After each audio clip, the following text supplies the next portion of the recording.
for me, Paul and Georgianne exemplify what the word hero means, because they have come up from basically nothing to do this. They borrowed $75 from friends to, put down on their first lot in this area. And they created from almost nothing, one of the most remarkable little businesses in the Austin area. And of course, they have become among the foremost experts of chimney swifts in the world from really fairly modest beginnings. And very, very few people, certainly not me, can say that. First of all, Kaietura Canyon is one of a kind. You're not going to find another place like this anywhere in the country where you've got so many structures dedicated to one species, especially to the chimney swift. So it's very unique. It's neat that it's here in Texas, and it's great for the community here in Austin to have a place like this that is so unique, globally unique. There's not any place else like this in the country or even on the planet. It's a gorgeous place, and the thing that impresses you right away is the Kyle's passion for it and their love for it and how they've nurtured it. And it's more than just a natural setting. They have made it the best habitat in the hill country. It is at its ultimate best. And so it turns it into a jewel, and I call it the jewel of the hill country. It's an outdoor classroom. It will provide children well into the future with a window into the heritage that belongs to people that live here. And I think it's an example of Texas and the Texas Hill Country that is disappearing from any urban area. I think it has become more and more important as a kind of a show place for how you can take even a small piece of property and a piece of property that has gotten overgrown with certain plants and not as many as it might have of others, and just spread the word. So within its boundary lines, it's a microcosm of what you'll see all around the hill country, not always in this condition and shape.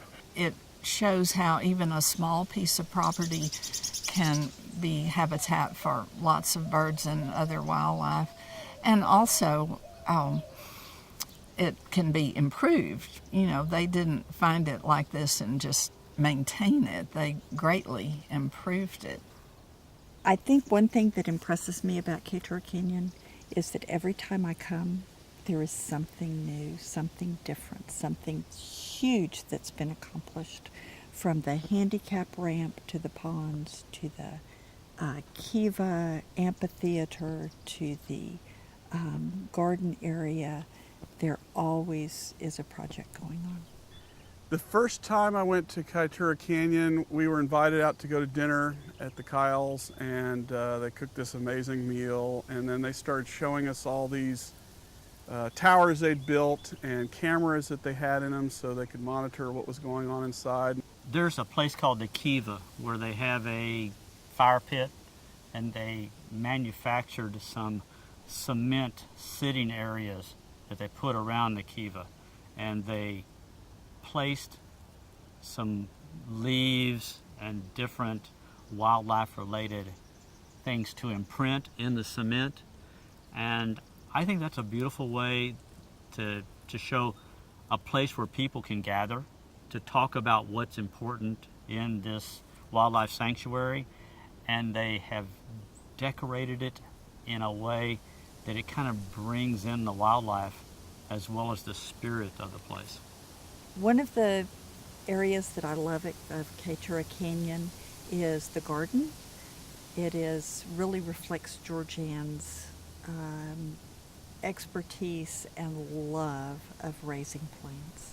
It is them bringing their vision and their values and trying to convey them and reach out and touch others to pass that on. Because they found something they were passionate about, they're self-taught naturalists. They didn't go through a lot of graduate degrees, if you will. They taught themselves, and now people from around the world look them up as the experts in their areas.